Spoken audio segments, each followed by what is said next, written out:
Ah, the dog days of summer. Not quite the last 100 yards, but we aren't far from the final fantasy baseball turn. We'll talk about how to tackle categories, how to incorporate standings in your decision, and we'll also tell you what the expression the dog days of summer actually means. That's all coming up next on Beat the Shift.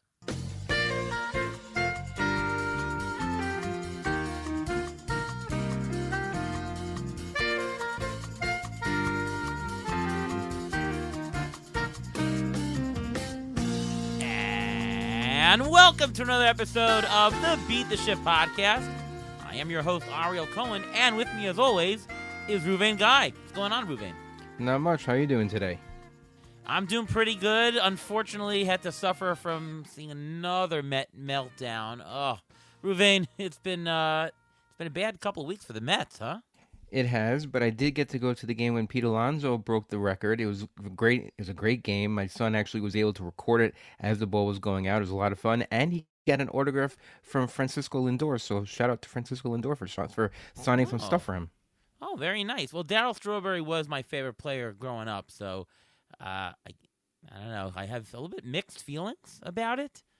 My favorite player was Hojo and David Cohn. I thought those two. They were to me. They were the late '80s Mets. I think that's what they resemble that to me. And my dad's favorite player in that era was Hojo, and Hojo was on our show, if you remember that, a couple of years ago. Yes, he was. He was the last true Met power hitter, I think. Yeah, that was amazing to have him on. Well, anyways, we've got a great episode today. Want to bring on our guest, Sara Sanchez. What's going on, Sara? Hey, y'all. I am trying to steel myself for the Cubs and their little bit of a lapse here, but I'm excited to join y'all. Misery loves company, so welcome to the party. Yep. Sara, an avid Cubs fan. Yeah, well, the Brewers are just taking off. They're looking pretty unbeatable right now. Well, I think the Brewers are doing a thing where, don't get me wrong, they're having one of the hottest stretches in baseball history since June 1st. That is not statistically going to last. Like, at some point, that's going to collapse, and I think they'll wish they had started that run in September. But right now, it doesn't feel good if you're a Cubs fan. Yeah, I hear you. Mets are almost out of a playoff spot. It's hard to believe here. Sara, how are you doing in your fantasy leagues as we get into the dog days of summer, which our episode is titled that? It's a little bit hit and miss. I am first in an auction league that I have with the Bubba and the Bloom guys over there, and that was one of my first auctions, so I feel really good about that. I wound up with a very cheap Pete Crow Armstrong, which helped a ton, although he's been slumping a little bit. I also wound up with some pitching there that I feel really good about. I've been hanging around third through fifth in most of my leagues. I have a Yordan Alvarez-sized hole in most of my leagues at the moment, and Tout Wars is not pretty, but I'm going to fight my way back to the middle. Pretty good. Ruvain, what about you? What's your update for your leagues? Well, in TGFBI, I'm actually doing quite well. I'm actually in second place in my league, and I'm 44th overall, which is actually pretty good. And in GDD, which I'm in the league with you, Ariel, I think I spoke about this early in the year. All my guys got hurt. All the guys I traded for got hurt. All the guys I picked up got hurt. So I'm in second to last place. Well, we're second to first in that one. We share a couple of auction leagues together. We're in second place, close to first, actually, in one of them. And I'm doing a bunch of DCs and NFBC 50s. I'm either in first or second place in all of them, and I think I'm number 3 overall right now in the NFBC 50 overall contest. So, pretty good year on the whole. And that brings us to the Dog Days of Summer. By the way, do you know why it's called the Dog Days of Summer? Does anybody know? I do not. I think you mentioned this last year, but I forgot.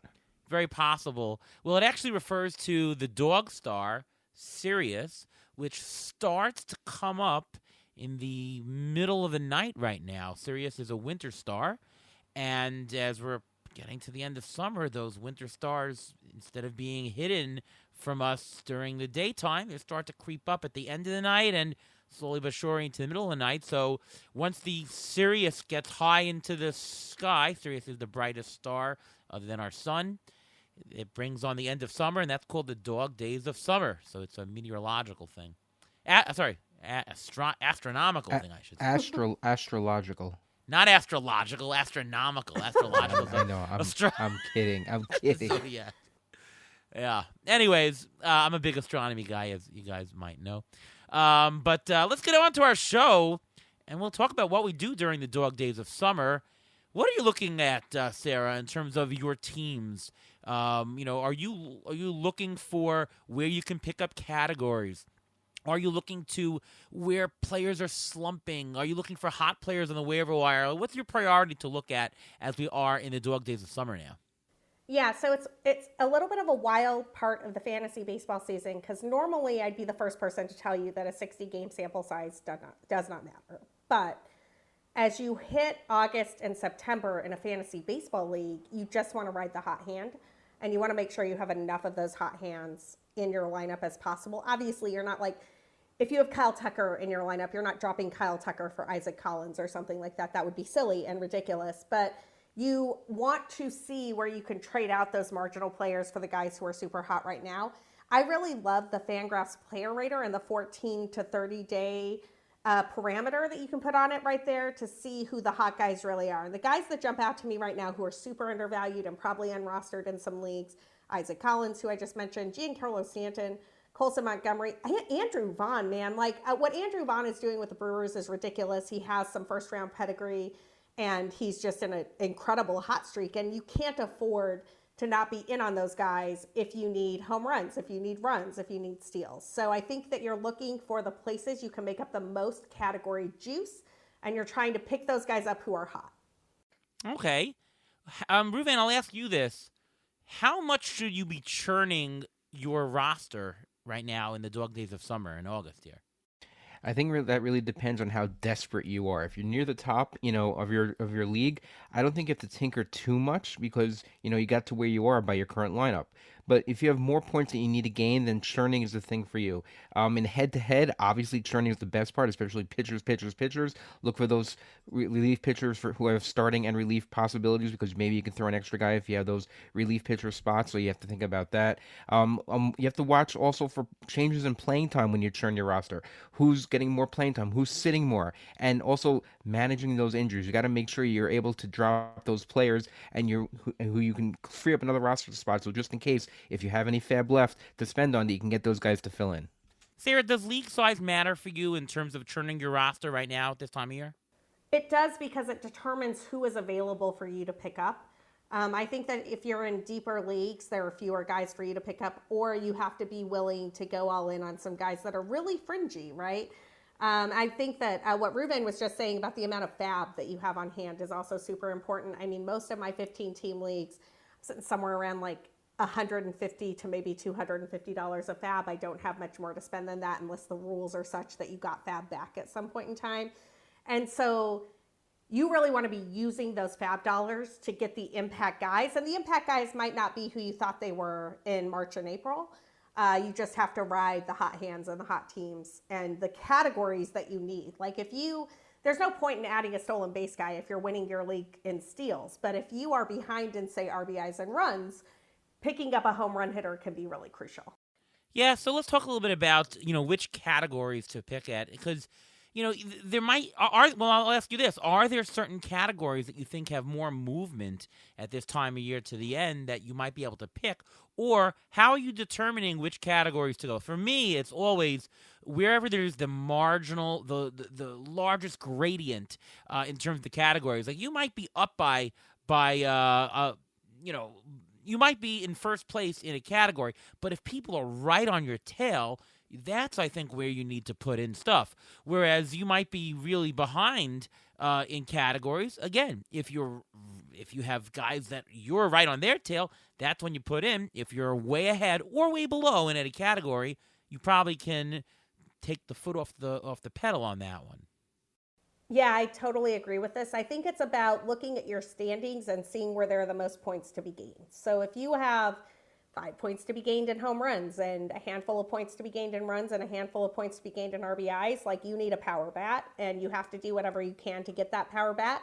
And if that power bat winds up being a guy who was in AAA earlier this season, like Andrew Vaughn, you should get that bat and you should be really excited about it. But You also want to make sure that you're not going to destroy, like if your ratios are super close, you're going to drop 4 points in ratios because you added that bet. You want to be careful about that.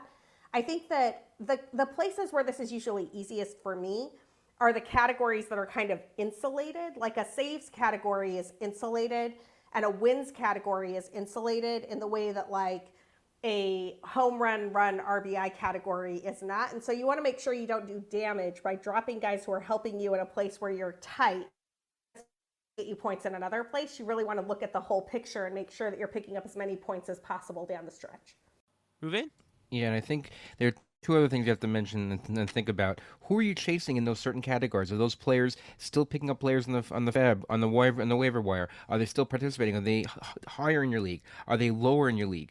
And you mentioned about the variability in categories. I think the ratio categories right now are the ones that change the most. I mean, you're not going to hit your team. I mean, if they get hot like the Brewers, or they get hot and you hit a whole bunch of home runs, you can make a big jump in that. But I think you could still, if you have points to gain, ERA, WHIP, batting average, those are three categories that you have a little bit more control of, and you may be able to gain a little here and there, especially if some teams just decide not to play anymore.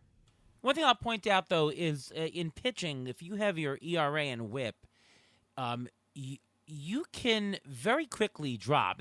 Let's say you're missing some home run players, you're not going to drop like a rock in a pool if you're having a bad week. But if you throw some disaster starts because you think you got to chase some strikeouts or wins, you can really adversely affect your ratio categories to get you out of where you were. So you got to be a little careful with that.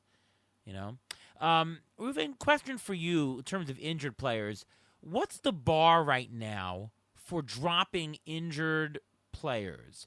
Is it somebody? Let's say somebody is expected to be out until September 15th. Is that a drop? Obviously, it depends if they're top of the if they're Yordan Alvarez, maybe you hold on hope or something. But what is the bar for dropping injured players in terms of time that they're injured off the field?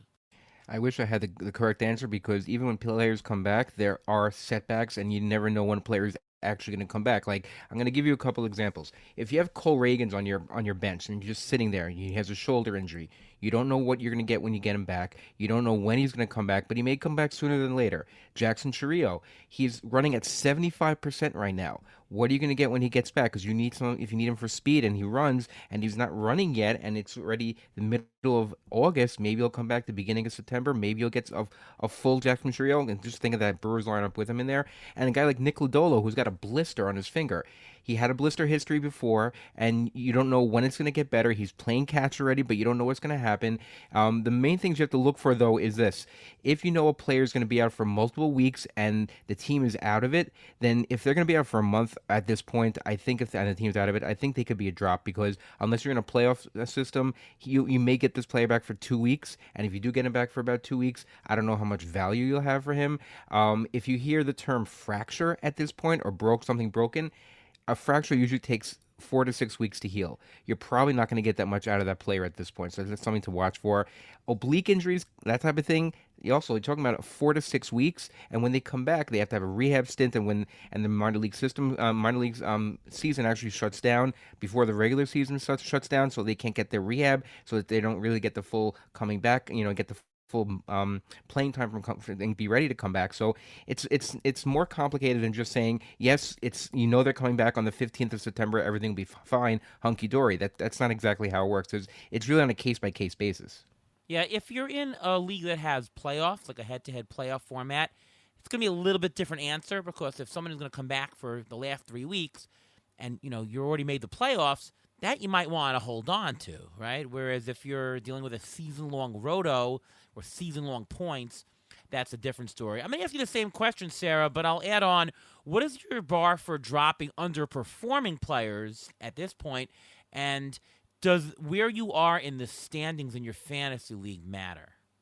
Well, I just want to be really transparent. I have a Yordan Alvarez sized hole in like 3 different teams where I'm sitting between 3rd and 5th. And if Yordan had been healthy this season, I'm fairly certain I'd be in first. Sounds like an excuse, Sarah. It's not an excuse. It's a lesson learned. I really feel like if I could go back 4 weeks and churn that roster spot for somebody who was going to give me some power and give me some runs and RBIs, I should have done it. Andrew It's Vaughn. Yeah, right. Like pick up an Andrew Vaughn and drop my Yordan Alvarez, but I just couldn't bring myself to do it because he's such a prodigious power bat, and everything that was coming out of Astros camp was like, oh, any day now he's going to do this, he's going to do that, and I'm actually kicking myself for it this season a lot because that's a second round draft pick, right? Like that's not a guy you want to drop really easily. That said, I think that we're approaching the time of the season where if one of your elite bats is slumping and you see a guy who can make that up on the waiver wire who's hot, you have to take that opportunity, especially if the guy is hurt. Like, especially if there is a lingering injury or a risk that that guy doesn't play this season or a risk that he doesn't play at his full potential this season. You have to be looking at players based on the performance they're giving you right now rather than the performance you expect from them in a year and a half. Like, I will be the first person to admit Yordan Alvarez over the next 2 seasons is going to be better than any of the guys I could pick up off the waiver wire for him right now. And also, 2 months of an Andrew Vaughn might be better at this moment in time than Yordan Alvarez. Yeah, I think standing is very important. If you're ahead in the standings, if you're in first, second place, and you're looking, you need expected production. You need production right now. You can't take a chance and wait that Alvarez is going to do something. When somebody on the waiver wire is hot, you get him in, you need something. But if you're down towards the bottom, or if you have to make up a lot in a small amount of time, there's nobody better in the waiver wire that's going to come back and give you Yordan Alvarez production other than him. So you got to take that chance and risk that, all right, whatever it is. Same thing for any slumping superstar. If you have a slumping superstar, if you're down in the standings, just keep him. There's no way to get out of the hole other than to keep him. But if you're on top, you're going to have to sit him, drop him if you need the spot, because you need expected production to get you to the finish line so that you can get your flag at the end of the year. Yeah, I hear that, but at the same point, let's say you don't have it's not a Euron Alvarez type hole. Let's say you have a Chris Sale type hole, and Chris Sale's coming back, and you may get Chris Sale for a good 4 weeks, possibly to end the year. That's something interesting. And another thought that I was thinking about is, what if you're trying to go for the overall in a league? How aggressive do you have to be for that? I mean, if at this point, if you're going for the overall, you're probably doing pretty well in your league. You're probably going to place in your league anyway. But I think at this point, if you really want to try to push for an overall win or something like that, I think it really should be even more aggressive, because what have you got to lose? If anything, you just take your foot off the gas for a little bit and just finish first in your league. But this is with 6 weeks left. You could still try to push a little more to try to get that overall. Sarah, how much does real life MLB standings matter when you're making pickups right now? Because, if you're picking up somebody on the Dodgers are probably going to clinch a playoff spot pretty soon, and they're going to start sitting some players. The pitchers won't go as deep into games unless they're getting built up. You might want to think twice, whereas if you're playing on somebody who's on the Reds, man, they're going to play their best guys every day right to the end. If you're having a player who plays on the Rockies or White Sox, well, the young guys will get plenty of playing time. So does MLB standing matter when you're looking at waiver wire decisions to add? It absolutely does, especially if you're dealing with guys who are recently off injury or who have a future with their team. I think that the Reds and Dodgers example is a really great one here. I've actually been thinking about this a lot with the Cubs, which is the team that I follow most closely, because it's a kind of counterintuitive situation for the Cubs. They need every win they can get, given where they are in the standings right now. And also, maybe the thing that has been holding the Cubs back in the last month more than anything is that they have been playing all of their regular guys every single day until they got a Willie Castro on the lineup, and now they have Owen Casey up. They just really didn't have other guys they could slot into those spots for a day off. And so now you're looking at a situation where, like, Michael Busch is going to get a day off, right? Like, Kyle Tucker is going to get a day off. Ian Happ is going to get a day off. Would you rather have 5 excellent days of Ian Happ or 6 or 7 days of Ian Happ? I would argue you'd rather have the former at this point in time, just given what you've seen from the full playing time for Ian Happ. But playing time is king in Roto. So it's one of those really tricky situations to figure out who should you play based on the circumstances they're in. I think those teams that are fighting for playoff spots give you the best opportunity to get the most bang for your buck in terms of the roster spot. But you also have to recognize when guys are tired and maybe dealing with lingering injuries, and you have to be willing to take a step back there and augment that somehow. Then you can also talk about not just the standings of the MLB, but also what team they're coming from. Would you rather have a prospect that let's say you want to pick up a prospect, you're not going to necessarily pick up a prospect of the White Sox over, let's say, a prospect from the Orioles. Like if the Orioles call up their catching prospect, and you know he's gonna and he's been raking in AAA. You're gonna pick him up. You're gonna spend more money on him than you will on a prospect who may get more playing time. Let's say on the White Sox. So it's not just the standings, but I think there's a team context that goes along with it as well. I think that's totally right. I agree with that 100%. Want to talk a little bit about your Cubs? And what interests me most about the Cubs is their rotation. You got Matt Boyd, who is having one heck of a year and staying healthy, which is somewhat surprising, but fortunate for the Cubs, right? Imanaga looks good. Colin Ray, who's having actually a sneaky decent year, about a 4 ERA, 9 wins. But you got a couple of pitchers coming back. Javier Assad coming back now. Jamison Taillon should be back later this week or next week, I should say.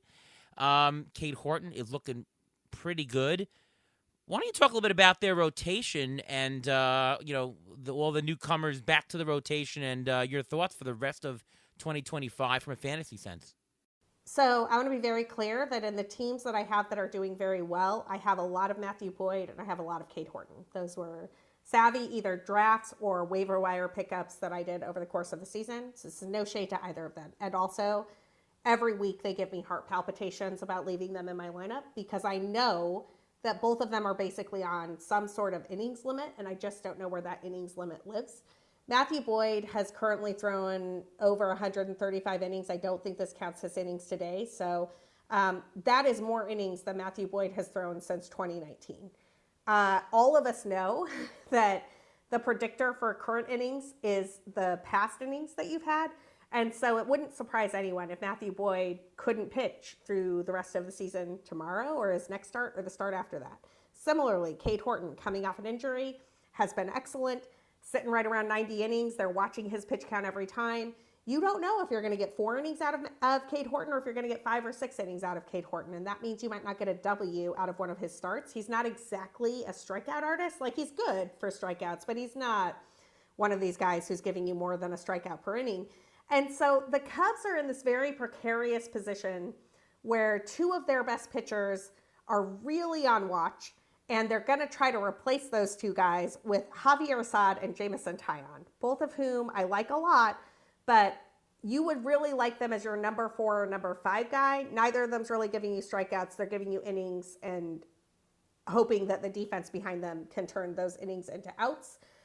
I'm not saying don't go pick those guys up. I'm going to be in on Javier Assad when he hits Fab Wires this weekend. I'll be in on Jamison Taillon the same way. And also, let's not pretend that's the same as picking up like Cade Cavalli as a spec pick for the Nationals. And I know that Cavalli got a little bit rocked in his first couple of starts, but Cavalli is a strikeout guy who is an elite arm, and Assad and Taillon are not. And I got 2 questions for you. PCA, what is going on with him? Last 22 games, 205, 2 homers, 3 stolen bases. His K rate is up to 30%. He was at K rate in the first half was 22%. He has 6 home runs, only 6 home runs since June 22nd. What's going on with him? Did he hit the major league wall? Did major league pictures figure him out? And who is this Owen Cassie dude? It's by the way, is this just regression? Well, so let's start with Pete Crow Armstrong, and I'll take Owen Casey second. Pete Crow Armstrong is a high-risk, high-reward type of guy. I will be in on him in fantasy drafts next season. Actually, the league that I'm doing the best in is an auction league where he wasn't valued appropriately, and I got him fairly cheap in an auction, and he has carried my team. But Pete Crow Armstrong swings at everything. If you go look at his Z swing and O swing, you see that he is just like, that is a swing machine. Now, he has really fast twitch muscles, and so he can usually make contact with those balls. He does a lot of poolside power stuff, and so he's able to turn a lot of those balls into doubles or home runs. The speed plays, the defense keeps him on the field. But that's a profile that is a boomer bust profile. I think it was Eric Cross who I saw say this on Twitter, but he's absolutely right, and I 100% agree with it, and I apologize if it was somebody other than Eric Cross who I'm not giving credit to.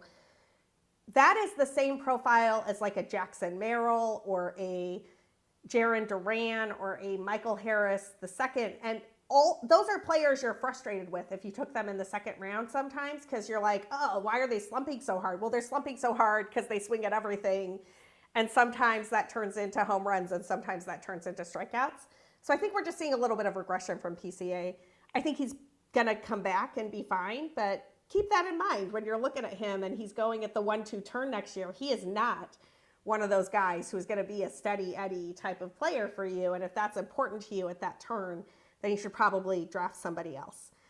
I mean, isn't Pete Crow Armstrong next year, this year's Jaron Duran, pretty much? Very similar. Yes, right? Extremely similar profiles. Yeah, and it's the same story where they're just overvalued, where they're going Pete Crow Armstrong, where he's gonna go in drafts, he's just gonna be overvalued, period. I kind of think that's true. And like, I get it. You might luck into a 40-40 season and you feel really good about that. And his defense is so good, it keeps him on the field all the time. And also, don't be surprised if you wind up with a 220 average and 25-25 because he's striking out 35% of the time. It's just a really high risk, high reward profile. And Owen Casey? Owen Casey is super interesting. He is one of the guys who came over to the Cubs in the Yu Darvish and Victor Caratini for teenagers trade. Incidentally, to date, prior to today, the only player who had ever had major league appearances in that trade was Zach Davies, who pitched like one season with the Cubs and then went somewhere else to do Zach Davies things.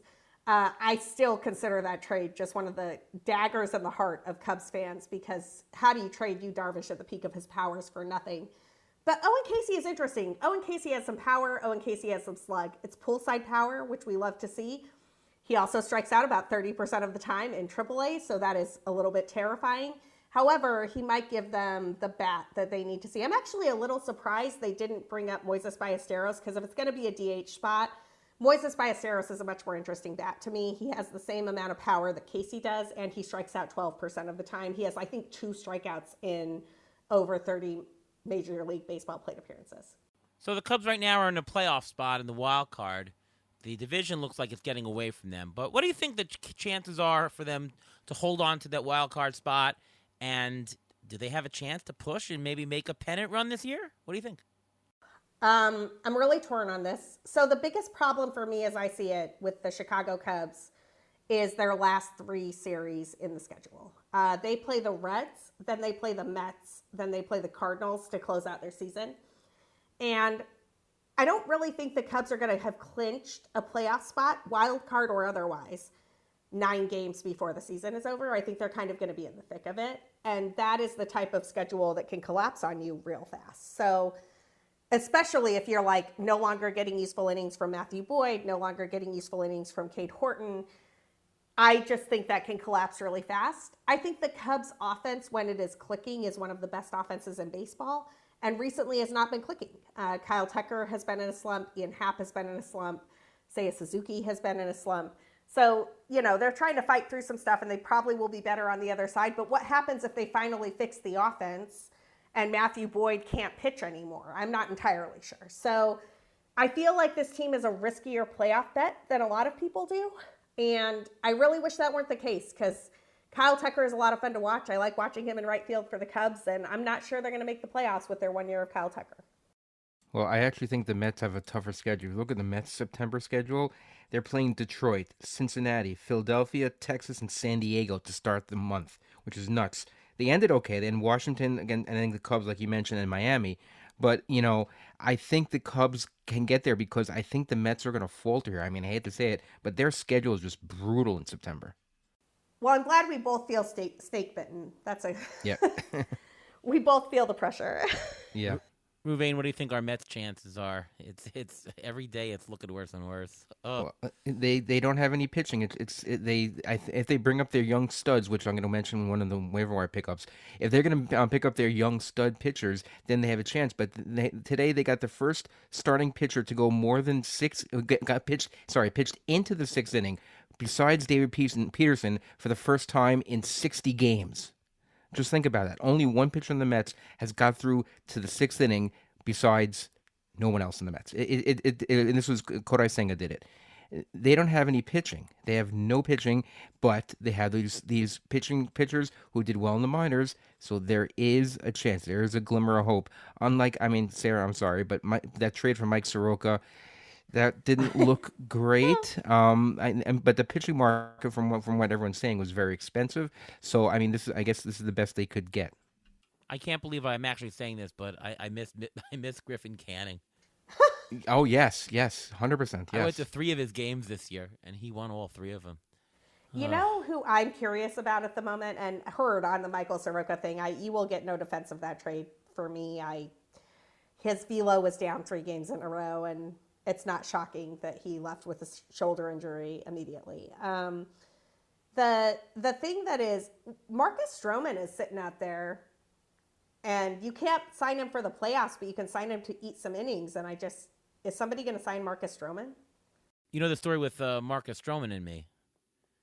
I do not, but I'm just thinking like the Mets and the Cubs have some history there. Like, get it done. No, Yeah. he burns bridges. So the answer to the Mets is no. Interesting. I once made a tweet where I was just evaluating him, and I was saying, oh, he's rather consistent, but he's not elite. And I didn't tag him, but I guess the prior person tagged him, so he was on the Twitter stream. And then all of a sudden, he tweets a picture at me with him with no shirt on and this big dog, and basically he's like, yeah, haters gonna hate, or something like that, or I'm gonna get you, or something like that. And it was like really odd that all of a sudden Stroman was like tweeting at me. I'm like, okay. Very scary picture also. That's pretty wild. But I will say that the Cubs need some inning eaters, and I would not hate them reuniting with Marcus Stroman. Well, what isn't Dallas Keuchel still pitching somewhere? Probably something like that. Yeah, I mean, he seems like he always pops up this time of year. So is Bartolo Colon. He's pitching somewhere. Yeah, that's also true. Listen, let's see if Carlos Zambrano has some useful innings. Well, maybe they can use his bat. All right, before our waiver wire, it's time for the Injury Gurus Trivia of the Week. So jumping straight into the waiver wire, this trivia is going to be based on one of the players that I want to talk about, a possible pickup for this week. So we mentioned how hot the Brewers are, and we mentioned a couple of the guys who have been really good. But there are 5 Brewers in the top 10 in runs scored over the last 2 weeks in the entire Major League Baseball. 5 Brewers in the top 10 in runs scored over the last 2 weeks in Major League Baseball. Who are they?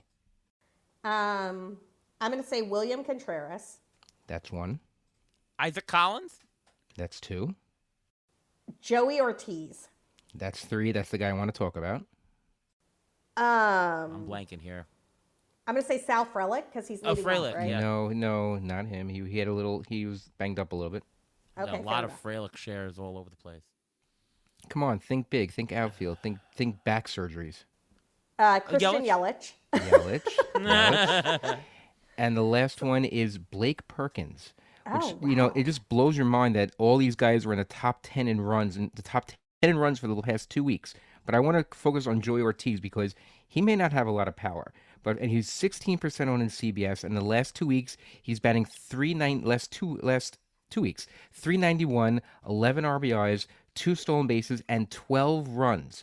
12 runs in the last 2 weeks. He's hitting. He has multiple position eligibility, so he's a guy you can pick, grab, and he's eligible in so many in the positions where you may need someone at this point. And runs is a category that people tend to overlook because people say, "Oh, runs are variable. How are you going to get runs?" But teams that score runs have the people that you need, and sometimes a guy who has a 0 in the home run category or very low in the home run category is a guy you shouldn't overlook. Another guy you should take a look at is Kyle Karros, the son of Eric Karros. He was called up by the Colorado Rockies. He's only 9% owned. Third base eligible. He's 7 for 21 since being called up. No home runs yet, but he's got 3 RBIs, and he plays in Colorado, so hopefully those home runs will come. And I want to mention one more, and I think you guys are probably going to mention him also, and that's Brian Abreu.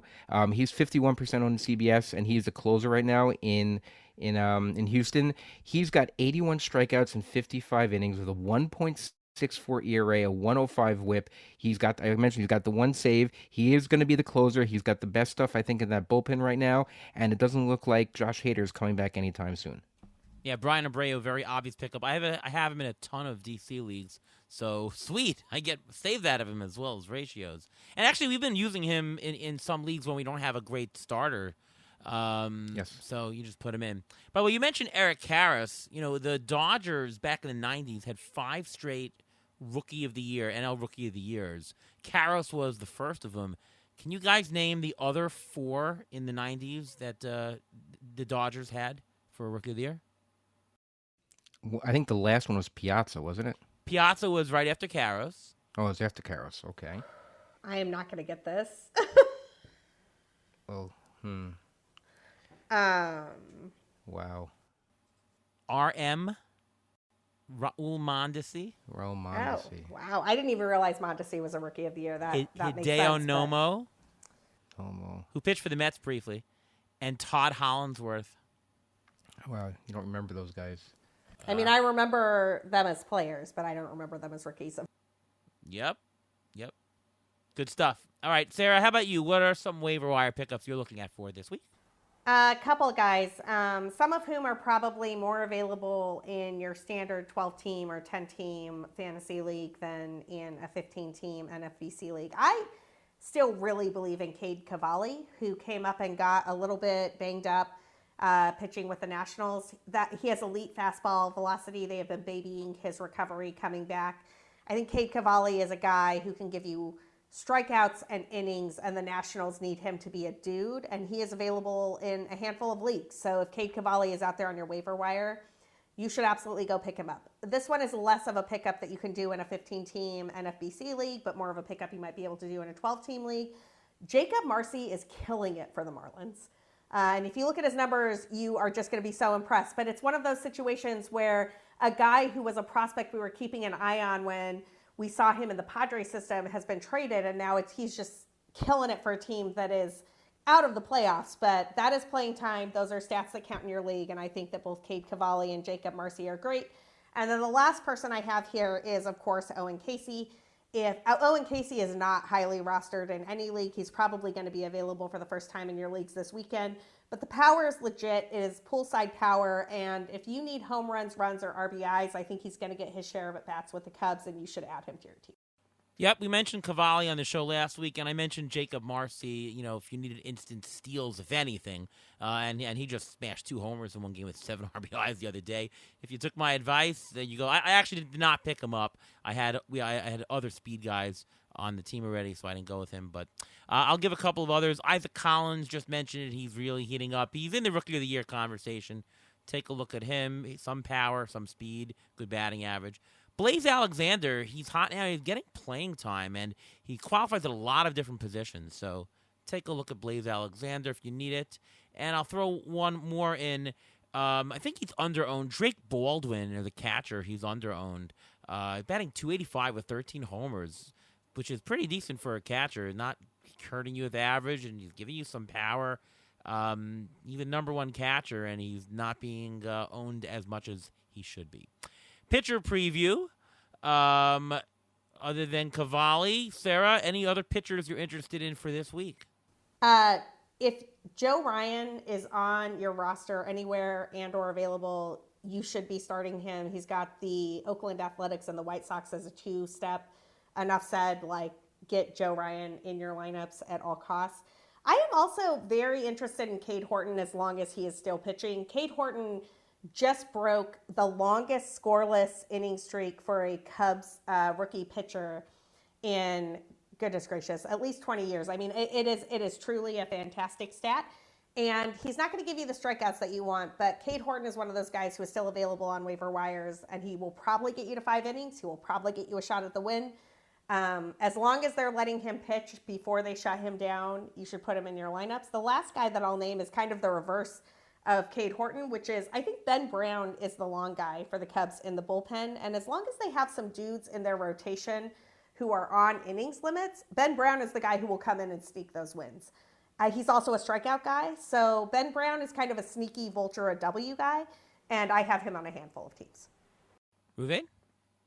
I got two guys. I got Nick Martinez. I don't love the two-star pitchers this week, so I'm looking for someone for next week. Nick Martinez is pitching is scheduled to pitch on Wednesday against the Angels in Anaheim. He's only 43% on CBS.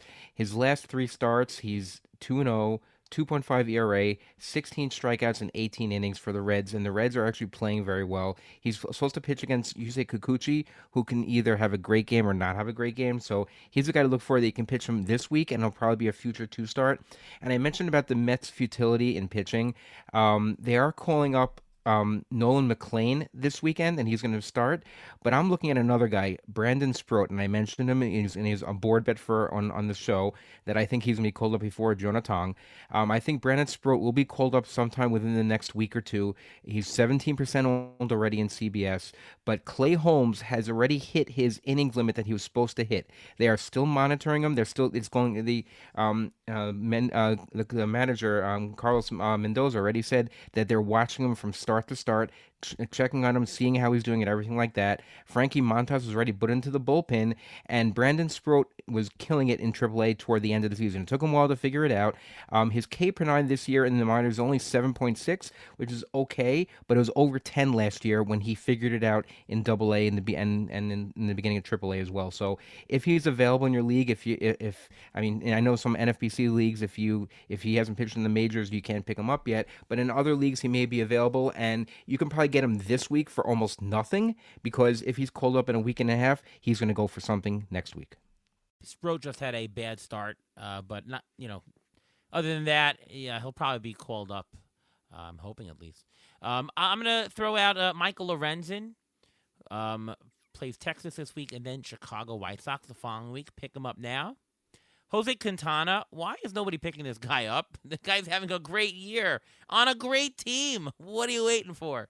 And Michael McGreevy, I picked him up in a couple spots. He's against Miami this week, and then 2 start against Pittsburgh and Cincinnati, and he's going like 6 innings in every start now.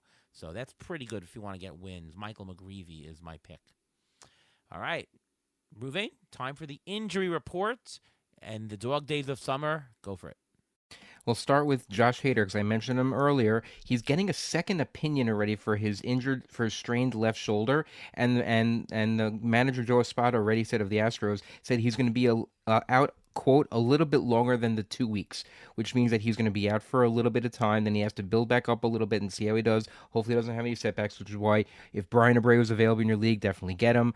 Michael King landed back on the IL again, this time with left knee inflammation. He's one of the guys I had on GDD who's had multiple injury stints on the IL, which is just why my team just floundered. But they called up Randy Vasquez, which is interesting, and he may be available in some leagues. He was pitching pretty decently when he was sent down.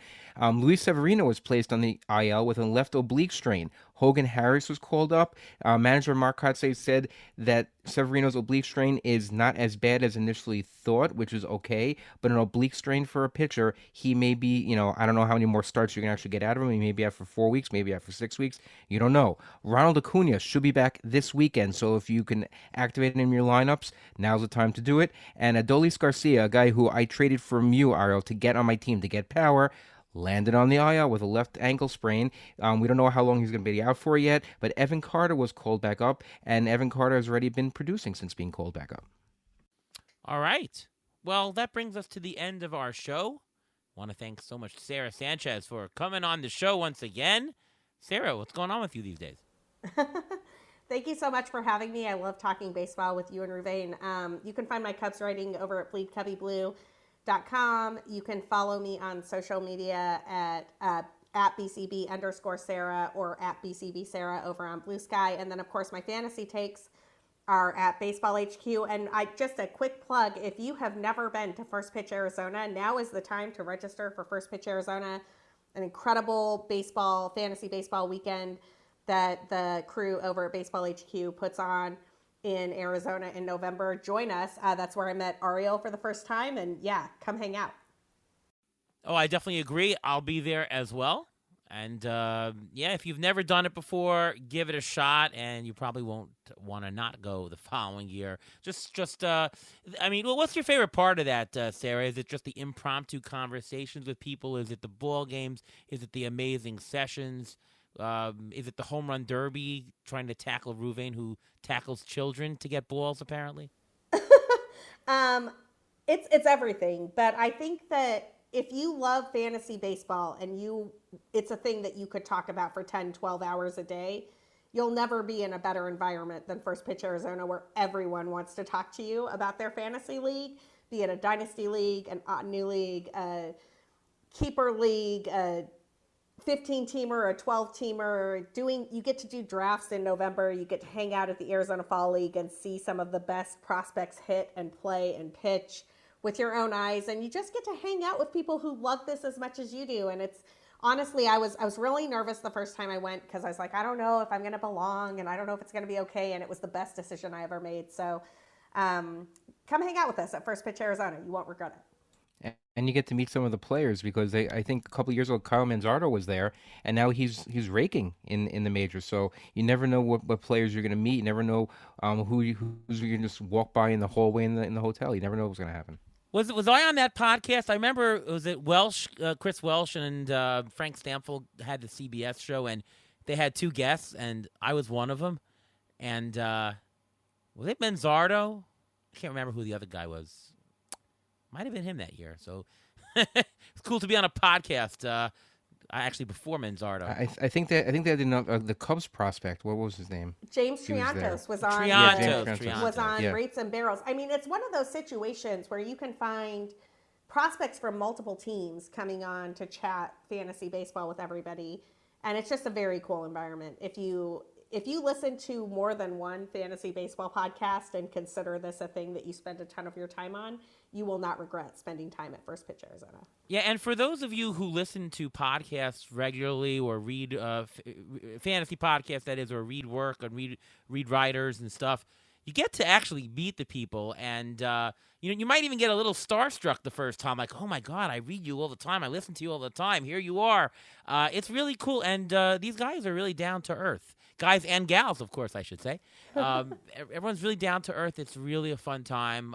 Enjoy it. I'm actually going to stay an extra day more this year since it's Veterans Day the following week, and I'm just going to work for my hotel room the day after, and then see another ball game at night. So why not? And then come back on Veterans Day when I'm off. So there you go. All right, Ruvain, what about you? What's going on? You can follow me on Twitter X, where I'm at MLB Injury Guru, where I tweet out injury updates as they come. I also now do weekly blurbs for Rotoballer, talking about injuries, when players are going to come back, and what to expect. And I'm Ariel Cohen. You can see my stuff over at Fangraphs, over at Rotoballer. ATC projections, we had an update after the trade deadline. There'll be one more update about the Labor Day weekend. That'll probably be the final update of the ATC in season. So take a look at that. And, of course, you can listen to me right here on the Beat the Shift podcast. We'll be off the next couple of weeks, as Ruben and I will be on vacation late summer. We'll be back in September for 1 or 2 episodes to get you to the finish line. All right, once again, thank you so much to Sara Sanchez for joining us on the show. And from all of us here at Beat the Shift, we'll see you next time.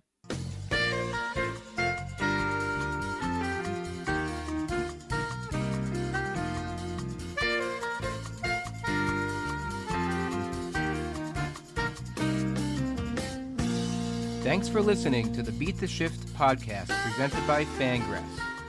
Follow us on Twitter at beat_shift_pod.